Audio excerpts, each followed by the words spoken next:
ကဲဟီမော်ဒါတောင်ကိုသွားလို့မရဘူးလို့ပြောတဲ့သူတွေအတွက်ကပအမြင့်ဆုံးကက်ရှမီးယားဟီမော်ဒါတောင်ထိပ်ကိုကျမကပအမြင့်ဆုံးကေဘဲခါစီးပြီးတော့သွားခဲ့တာလေးကိုပြောပြမှာဖြစ်ပါတယ်ဗီဒီယိုကတော့အရင်မရှိဘူးပေါ့နော်စောင်းအောင်ကြည့်ပြီးပါဒါကတော့ကေဘဲကဒါကတော့ကေဘဲကစီးဖို့အတွက်တန်းစီနေတာပဲဖြစ်ပါတယ်ကဲကေဘဲကိုင်းစီးပြီးတော့ကက်ရှမီးယားတောင်ထိပ်ကိုသွားနေပါပြီနော်ဒါကတော့ကေဘဲကားပေါ်ကနေပြီးတော့မြင်တွေ့ရတဲ့မြင်ကွင်းလေးတွေပေါ့နော်အရန်လာတဲ့ရေခဲတွေရဲ့တပင်တွေရဲ့နဲ့ထီရှူပင်တွေရဲ့နဲ့အရန်ကိုလာတဲ့တောင်ထိပ်ပေါ့နော်နည်းနည်းကြာလေးစီးရတယ်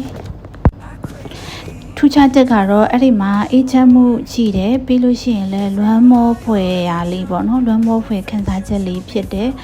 ပြီးလို့ရှိရင်လည်းသူတော်ကောင်းနေနဲ့နီးကပ်နေရဆိုတဲ့ခံစားချက်ကိုလည်းခံစားရတယ်ပေါ့အရန်ဒေါသဖြစ်နေတယ်ဆိုလို့ရှိရင်ကက်ရှမီးယားရောက်ရင်ဒေါသတွေအထိုက်အလျောက်ပြေလျော့သွားတာမျိုးတွေဒါကတော့လက်တွေ့ကြုံခဲ့ရတဲ့အတွေ့အကြုံလေးကိုပြောပြတာပဲဖြစ်ပါတယ်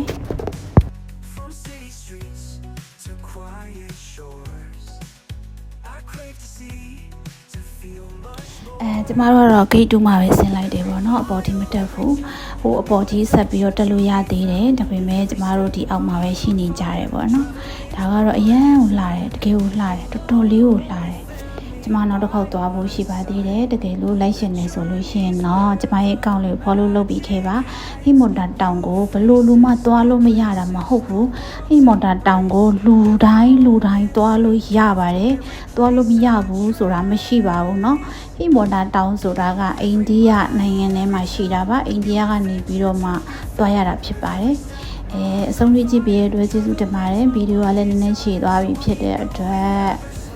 နောက်ထပ်ဗီဒီယိုတစ်ခုမှပြန်ဆောင်ကြပါမယ်ရှင်အားလုံးပဲတတာပါ